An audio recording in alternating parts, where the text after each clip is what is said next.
My scrapbook of notes and pictures got a little bigger last week after a trip to Egmore.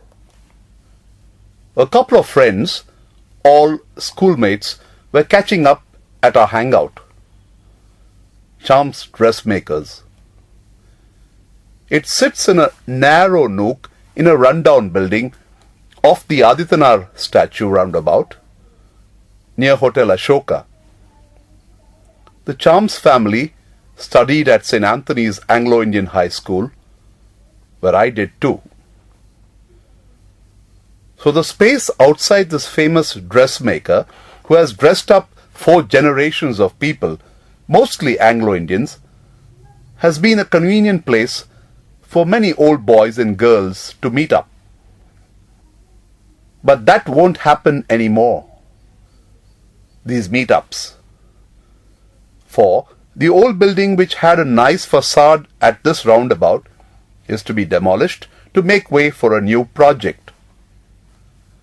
On the evening of our recent meeting, I walked around, looked up and closely at it and at the shops and the people they held, and took some pictures.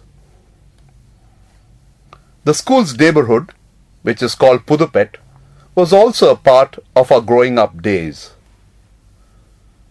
If Charms was a hangout, there was also Kamala stores where we bought stationery and small gifts. There was a pharmacy we turned to if we nursed a cold or faked a fever. And then there was Pantheon Cafe. We were regulars at the cafe, and all we could afford then were idlis soaked in great sambar provided by this hotelier from Palaghat. For the cricket crazy in our lot, the game was played fiercely on a ground behind this building at the rear of Munawar's palatial bungalow, which had a history of its own. Living here was a well-known Muslim family of the Madras of old. Personal histories and records of our colonies, our neighbourhoods, are as important as histories of cities and nations, of movements and of great people. Sadly, we do not have a facility that can trigger and sustain such record keeping. It can be easily done locally. All we need is a bunch of volunteers interested in their own places and in the community, simple accessories like cameras and recording devices, besides pen and paper.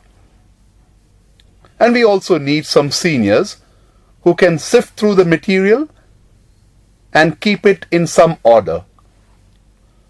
A school, a local library, a children's center, or even a temple's office can easily be spaces for local histories.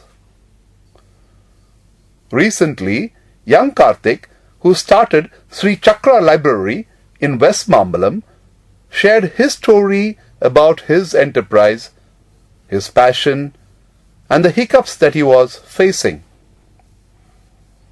I suggested the local histories idea to him.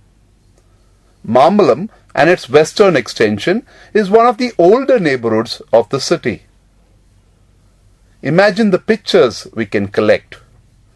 Pictures of wedding processions, temple festivals, social meets, and the like. Pictures we can cull from photo albums and dusty cupboards. Imagine the stories we could record. Audio recordings of seniors who built a house in the 1960s and have lived here ever since. Writer Ashoka Mitran can share lots of West Mambalam stories, I guess. So could any West Mambalam senior citizen. If you make a start in your area recording social histories, I would like to hear from you.